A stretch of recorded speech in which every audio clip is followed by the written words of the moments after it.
आज 17 जुलै 2020 आज आलेल्या काही प्राथमिक माहिती. 12,538 पदांची भरती प्रक्रिया डिसेंबरपर्यंत पूर्ण करणार गृहमंत्री. शाळा अनुदान अपडेट.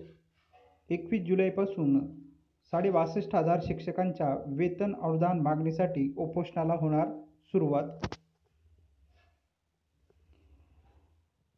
याआधीच्या सरकारमधील देखील काही मंत्र्यांनी पूर्वी घोषणा केलेली होती की मेगा भरती जी आहे ती केली जाणार आहे.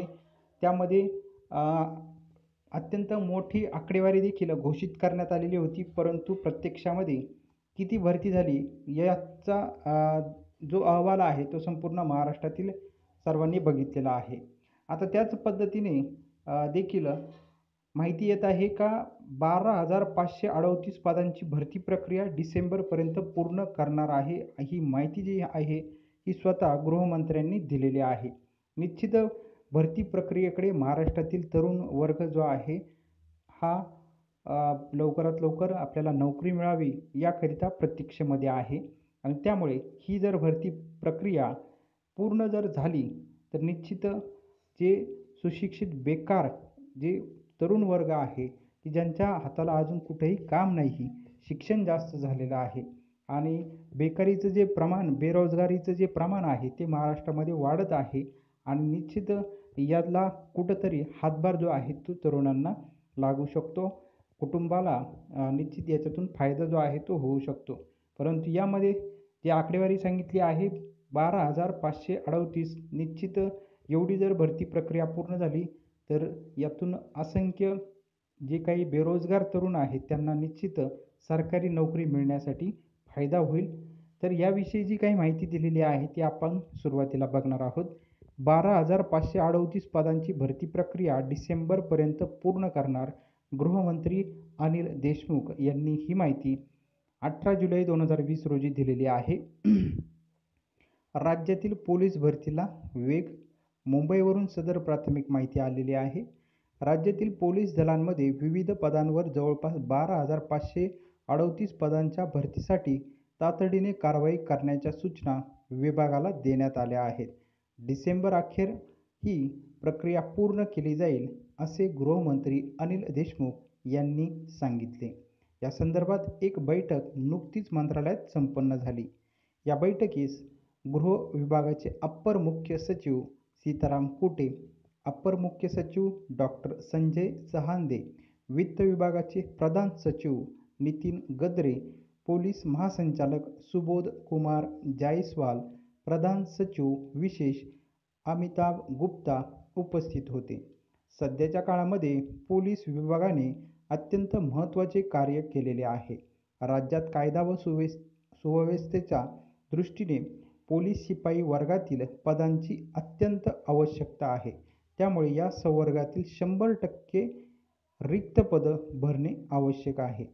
पोलीस शिपाई गट क संवर्गातील 2019 या भरती वर्षात रिक्त असलेली 5,297 पदे व 2020 या भरती वर्षात सेवानिवृत्त, पदोन्नती, राजीनामा मुळे रिक्त होणारी पोलीस शिपाई, पोलीस शिपाई चालक, सशस्त्र पोलीस शिपाई या संवर्गातील एकूण 6,726 पदे. त्याचप्रमाणे मीरा भाईंदर, वसई विरार पोलीस आयुक्तालयासाठी निर्माण करण्यात आलेल्या पहिल्या टप्प्यातील नवनिर्मित 975 पदांपैकी पोलीस शिपाई संवर्गातील 500हून अधिक अशी एकूण 12,538 पदे भरण्यात येणार आहेत, अशी माहिती श्री देशमुख यांनी दिली. 2019 मध्ये अर्ज केलेल्यांना दिलासा. 2019 मध्ये होणाऱ्या पोलीस भरतीसाठी ज्यांनी महा-IT पोर्टल मार्फत अर्ज केले आहेत त्या अर्जांबाबतही योग्य ती कारवाई केली जाईल. पोलीस शिपाई पदाची भरती प्रक्रिया लेखी परीक्षा, शारीरिक चाचणी, कागदपत्रांची पडताळणी अशा विविध टप्प्यांवर पार पडत असल्याने ही प्रदीर्घ प्रक्रिया दीर्घकाळ सुरू राहते. त्यामुळे एकाच भरती प्रक्रियेत जास्तीत जास्त पदे भरण्याबाबत विभाग विचार करत आहे. असेही श्री देशमुख यांनी सांगितले.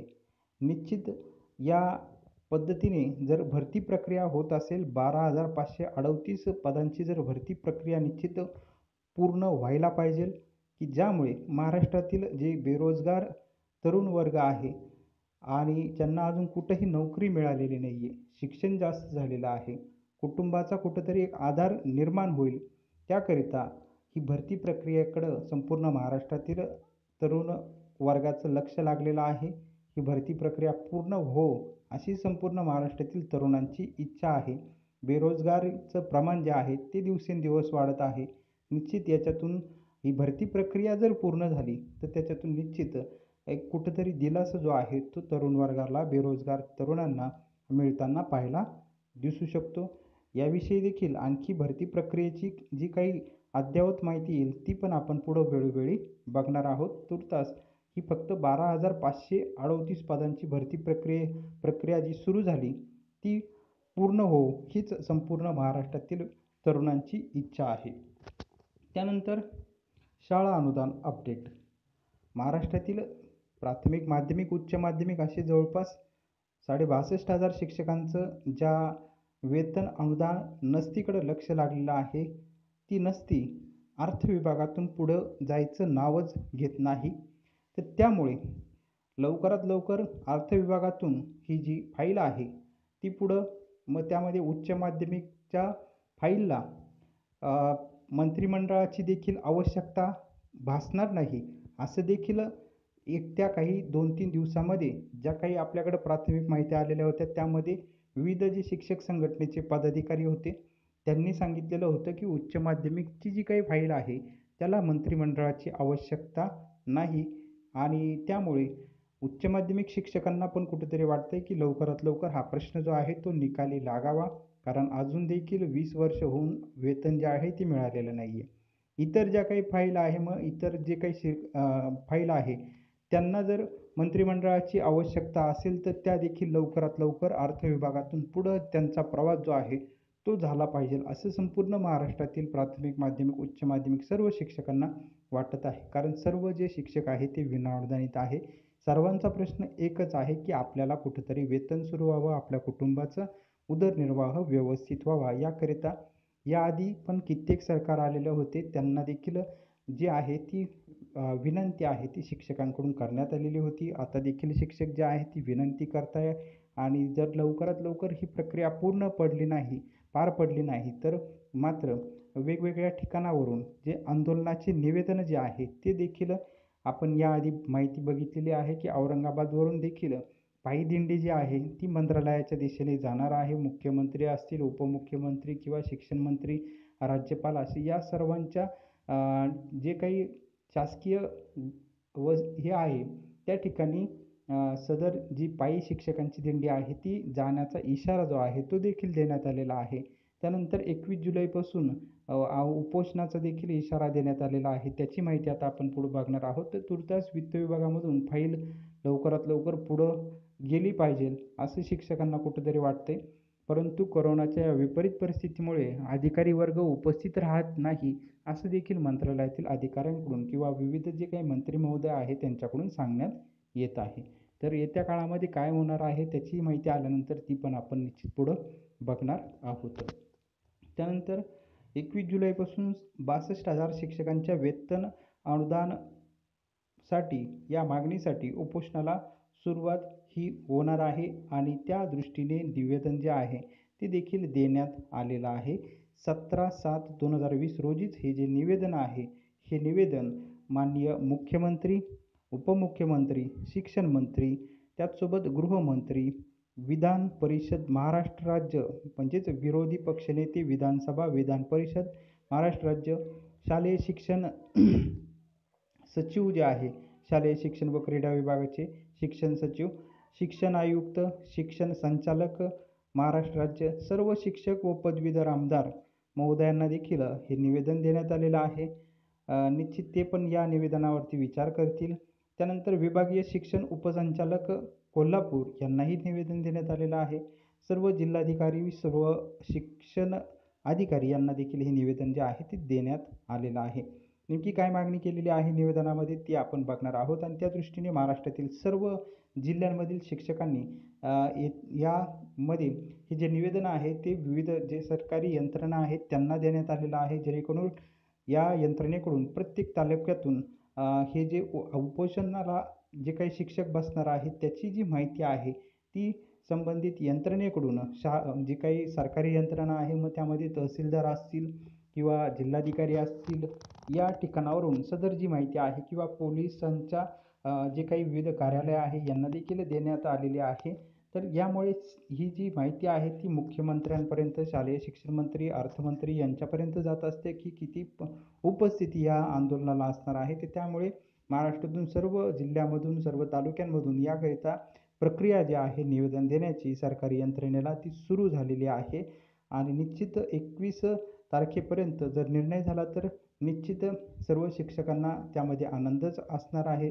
परंतु निर्णय जर झाला नाही तर मात्र काय जो इशारा आहे तो दिलेला आहे तो आपण निवेदनामधून बघणार आहोत. विषय आहे मंगळवार दिनांक 21/7/2020 पासून प्राध्यापक तानाजी मारुती नाईक यांचे राहते घरी हुपरी या ठिकाणी आमरण उपोषणाबाबत. संदर्भ 11/5/2020 पासून केलेल्या उपोषणाच्या 4थ्या दिवशी माननीय शिक्षण मंत्री वर्षाताई गायकवाड यांच्या वतीने काँग्रेस सरचिटणीस प्रकाश सोनवणे यांनी दिलेले लेखी आश्वासन आणि दुसरं माननीय मुख्यमंत्री कार्यालयाचा पाठपुरावा ईमेल संदेश. प्रमुख मागण्या 3 प्रमुख मागण्या आहेत त्या बघूयात. अनुदान पात्र घोषित 146 1638 उच्च माध्यमिक शाळा कनिष्ठ महाविद्यालय बांधवांना 1 एप्रिल 2019 ते 31/3/2020 या पूर्ण वर्षाचा हक्काचा पगार वेतन तात्काळ ऑफलाईन पद्धतीने खात्यावर जमा करण्याबाबत. दुसरी मागणी अघोषित प्राथमिक माध्यमिक उच्च माध्यमिक कनिष्ठ महाविद्यालय अनुदान पात्र यादी दिनांक 1 एप्रिल 2019 पासून प्रचलित धोरणाने घोषित करून अनुदान मंजूर करण्याबाबत.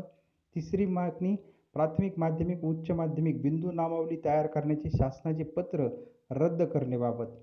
महोदय, वरील विषयासंबंधी 28/2/2018 व 13/9/2019 च्या शासन निर्णयानुसार घोषित झाले आहेत. तसेच 13/9/2019 च्या मंत्रिमंडळ बैठकीत 1 एप्रिल 2019 पासून 20% अनुदान देण्याचा निर्णय झाला आहे व 11 मार्च 2019 च्या वित्त विभागाच्या पुरवणी पत्रकामध्ये नोंद आहे व तशी विधिमंडळ सभागृहामध्ये 145 कोटी अनुदान व टोकन नोंद याची चर्चा झाली आहे. उपोषणादरम्यान लेखी आश्वासन मिळाले मात्र अनुदान वितरण करणे संबंधी GR निघाला नाही व अघोषितही घोषित केले नाही. आम्हास जाणीव आहे देश कोरोना संसर्गाच्या संकटात आहे, पण आमचा शिक्षक वर्ग विनावेतन 18 वर्ष पूर्ण मोफत देश व विद्यार्थी सेवा केलेली आहे व करीत आहे. तसेच अघोषित संबंधी 28/8/2019 चा कॅबिनेट निर्णयानुसार शासनाकडे प्राप्त प्राथमिक माध्यमिक व उच्च माध्यमिक प्रस्ताव व क्षेत्रीय स्तरावरील मंत्रिमंडळासमोर ठेवून त्यांनाही अनुदान देय असल्याचा निर्णय घेण्यात आला व आपल्या मंत्रिमंडळाने अर्थसंकल्पीय अधिवेशनामध्ये सर्व मे मध्ये घोषित करून अनुदान देण्यात येणार आहे असे शिक्षण मंत्री यांनी सभागृहात सांगितले आहे. राज्यातील शिक्षक वर्ग अनुदान वितरण GR व घोषित करा अशी मागणी करीत असताना शासनाने विनाअनुदानित शिक्षकांचे पगार संस्थेने भागवावेत. दुसरं, अर्थ विभागाने 10% तपासणी करणे. तिसरं, बिंदू नामावली तयार करणे अशी पत्रे काढून मूळ अनुदान वितरण अघोषितला घोषित करणे. या मूळ प्रश्नाला बगल देऊन 4 महिने फक्त शासन दिरंगाईच करत आहे. सदरची ज्युनियर कॉलेज शाळा बिंदू नामावलीनुसारच अनुदानास पात्र केल्या आहेत. आपल्याकडूनच अनुदान देण्यास दिरंगाई होत आहे. यामुळेच दरम्यानच्या कालावधीत 3 शिक्षकांच्या आत्महत्या व 9 शिक्षकांची आम्हास पगार मिळण्यास विलंब लागतो. कुटुंब जगवायचे कसे या धक्क्याने त्यांचा मृत्यू झाला. मागण्यांची पूर्तता होण्यासाठी कोरोना महामारीमुळे अधिवेशन स्थगित झाल्यापासून आतापर्यंत पुन्हा अनुदान वितरणाचा GR व घोषित करणे संबंधी उपोषण निवेदन भेटी असा पाठपुरावा केलेला आहे. कोरोना महामारीमुळे आमचे शिक्षक बांधव आपला उदरनिर्वाह कॉलेज वेळेनंतर अन्य ठिकाणी गवडीकाम, हॉटेल, बारा-बलुतेदारमधील सर्व कामकाज करून कुटुंब चालवित होते. आता कोरोनामुळे पूर्ण थांबले आहे. त्यांचे जगणे अवघड झाले आहे.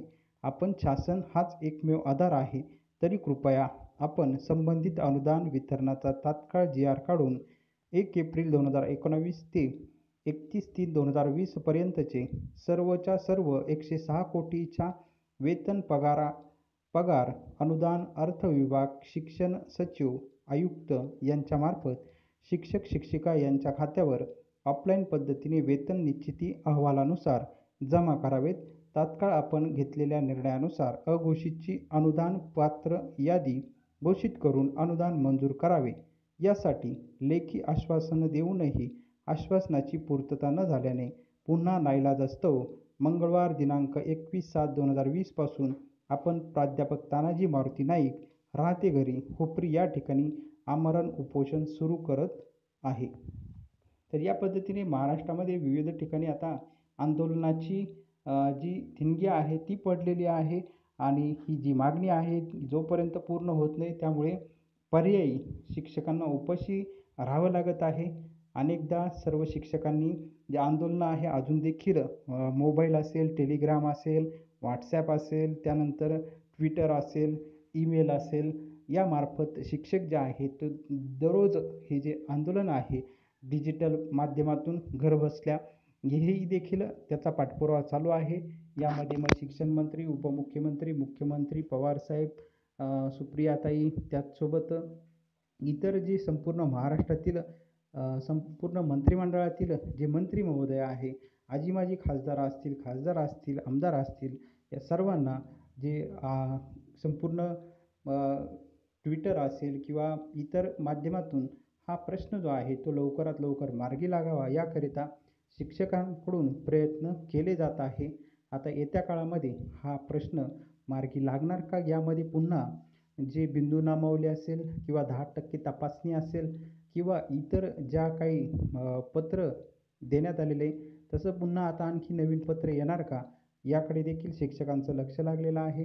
त्याचसोबत शिक्षक आमदार आणि पदवीधर आमदार यांची देखील भूमिकेकडे सर्व महाराष्ट्रातील 62,000 शिक्षक लक्ष देऊन आहे आणि सर्व कामकाज जे आहे शिक्षक आमदारांचं आणि पदवीधर आमदारांचं जे सध्या सुरू आहे त्याच्याकडे देखील लक्ष संपूर्ण महाराष्ट्रातील शिक्षकांचं आहे. निश्चितच येत्या काळामध्ये अत्यंत चांगल्या पद्धतीने सर्व शिक्षक जे आहे ते शिक्षक आमदार आणि पदवीधर आमदारांसोबत आपल्याला पाहायला मिळतील आणि लवकरात लवकर हा जो प्रश्न आहे तो मार्गी लागावा याकरिता देखील काही शिक्षक आमदार आणि पदवीधर आमदार जे आहे ते निश्चित प्रयत्न करत आहे. त्यामुळे त्यांच्या देखील प्रयत्नाला यश येवो असं कुठंतरी संपूर्ण महाराष्ट्रातील 62,500 शिक्षकांना वाटत आहे.